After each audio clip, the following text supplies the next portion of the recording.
Hello, everyone. My name is Lauren Brandt, and my study is on meditation and anxiety. So I chose to do this for my study proposal because I'm someone who personally experiences anxiety, and I know that a lot of my loved ones and peers do as well. So I think that it would be great to be able to have an effective, affordable, very accessible tool rather than just medication and psychotherapy for people to be able to use to help reduce anxiety. So, first of all, what is anxiety? The DSM characterizes it as excessive anxiety and worry that is difficult to control, and it has to be associated with three or more of the following symptoms. An example, fatigue, difficulty concentrating, irritability, disturbances, etc. There kind of are a lot of secondary symptoms that come from anxiety as well, but it really can interfere with someone's daily life. Generalized anxiety disorder, otherwise known as GAD, is excessive, persistent, and hard to control worry about everyday situations. So it's different than something such as panic disorder, where a certain trigger or stimuli really kind of cues that anxiety. It can really range and be inconsistent. It could be you're very anxious about a test, you have health anxiety, relationships give you anxiety. But 5% of adults in the US do experience generalized anxiety disorder at some point in their life, which is very prevalent. So it would be great to have a variety of intervention tools to help reduce anxiety. So let's talk about the neurological components of anxiety. So starting off with the prefrontal cortex. So the prefrontal cortex is at the very front of our brain, right behind our forehead, right there. So for this study, it's really relevant in the sense that it regulates emotions, has to do with decision making, planning, attention, task switching, things like that.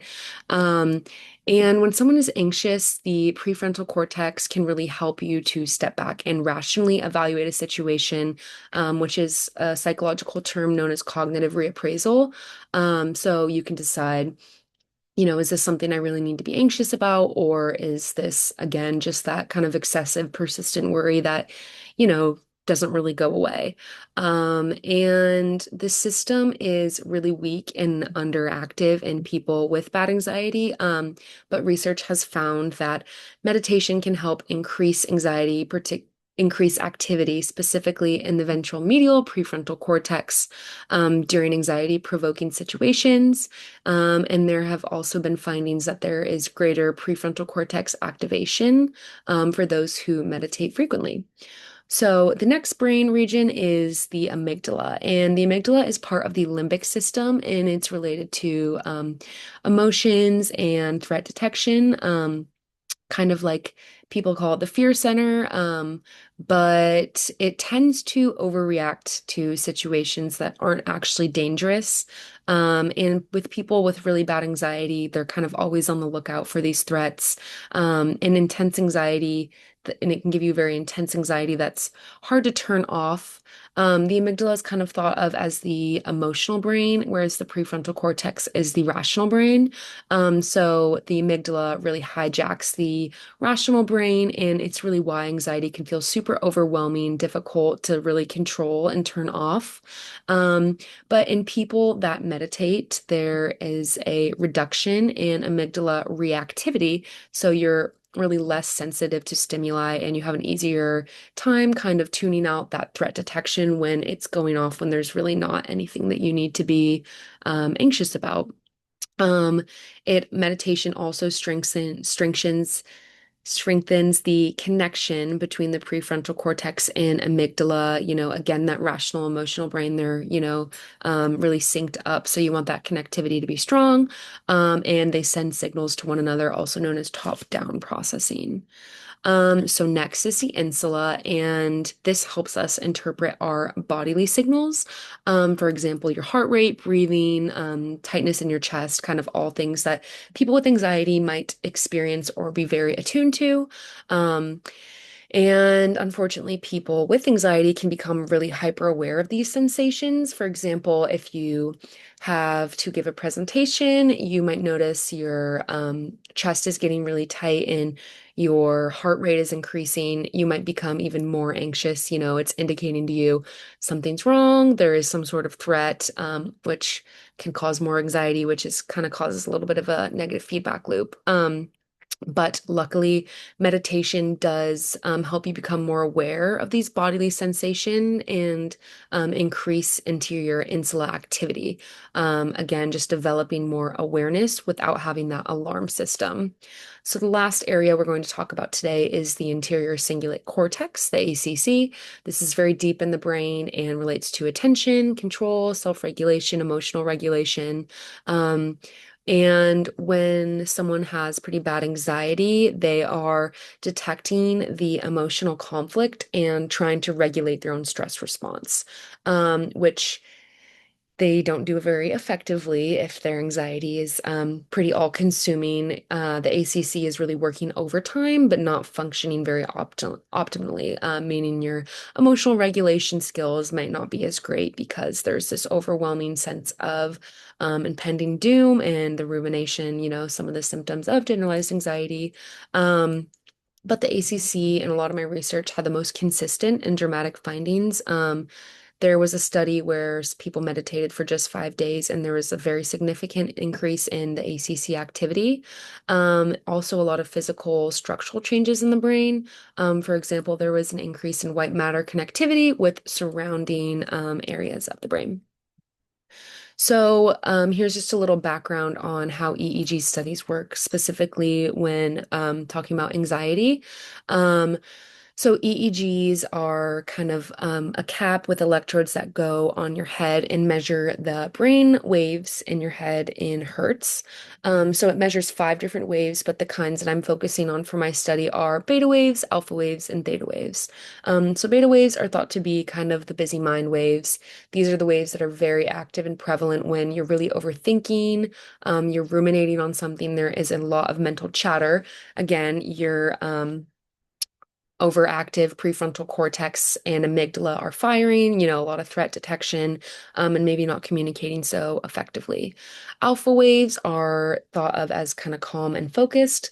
So this might be the alpha waves might be more prevalent when you're doing an activity that is very creative. Maybe you're working out, maybe you're reading a book.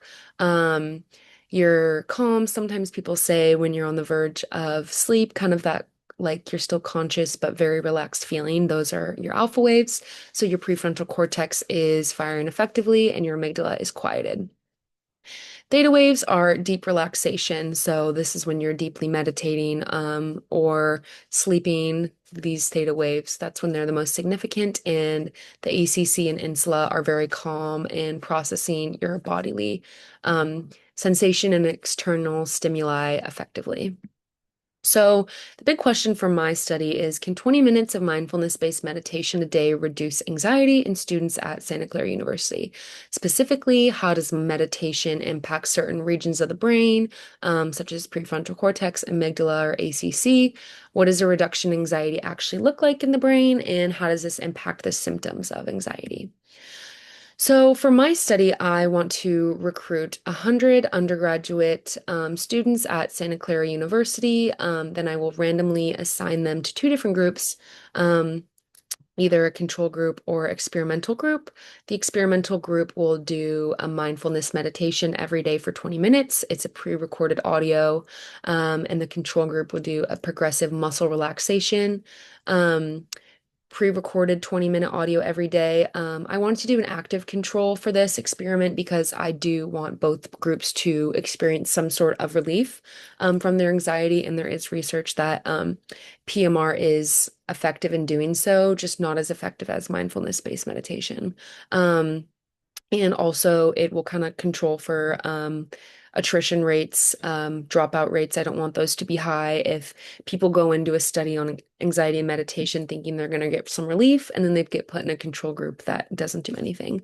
Um, so the pre-test interventions will happen during week 1. There will be self-report measures. All participants will fill out a state anxiety inventory, a state trait anxiety inventory, and a Freiberg's mindfulness inventory, and do a 30-minute resting state EEG just to see how those brain waves are firing at their baseline levels. Um, and then for the next 8 weeks, each group will either do their daily 20-minute mindfulness meditation or their daily 20-minute progressive muscle relaxation. And then after 8 weeks, we will do the post test. Both groups, again, will do the SAI, SAIT, FMI, and the EEG. Same resting state, 30 minutes. We want to be able to compare the pre and post test results to look for any differences. Here I just included examples of some of the self-reports that we'll be using. On the right is the Freiberg's mindfulness inventory, kind of getting people's baseline mindfulness levels, and then the state trait anxiety inventory. So here is my first expected results slide. So I think that both groups will have improvement as the control group progressive muscle relaxation is a legitimate intervention, but I do think that the mindfulness meditation group will experience more relief from anxiety. So on the left is the scores from the pre and post test. Of the state trait inventory. So I think the experimental group will have about a 32% decrease in anxiety, whereas the control group will have about a 12% decrease. And I think that this will happen because the experimental group is going through more fundamental changes of these anxious thoughts, really trying to rewire those neurons and change these thought patterns. Whereas the progressive muscle relaxation, it's more changing things kind of on a physical and bodily sensation level.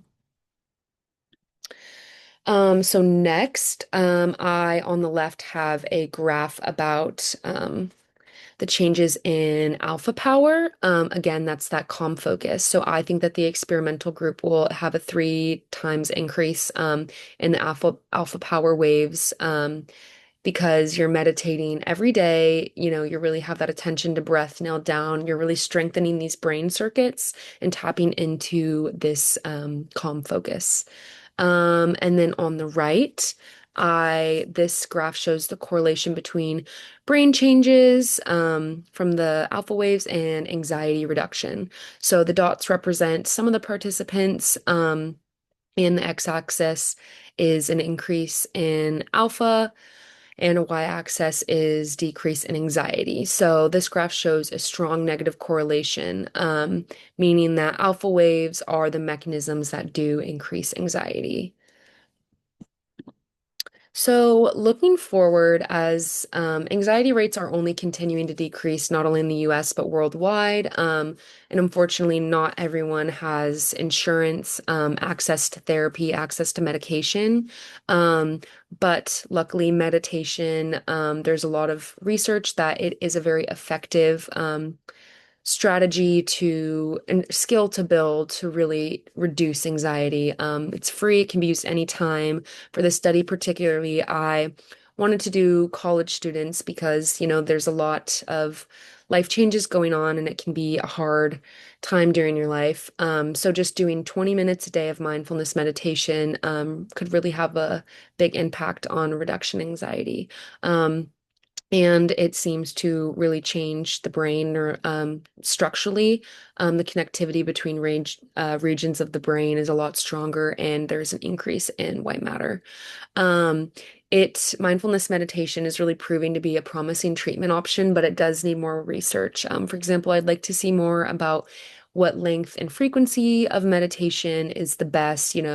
Should you be doing it for 20 minutes a day or 2 hours? How can you really experience relief? And also like meditating in real time with an instructor or pre-recorded meditations such as ones on Headspace.